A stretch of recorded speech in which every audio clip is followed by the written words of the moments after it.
I just don't understand Renault and their method of hiding away the OBD ports.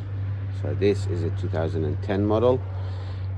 To locate the OBD, you have to come to the center, pop this off, and just pull it and it'll come off, and then you can get your finger just under this cover here, remove that, or remove it with a screwdriver, and there's your EBD port.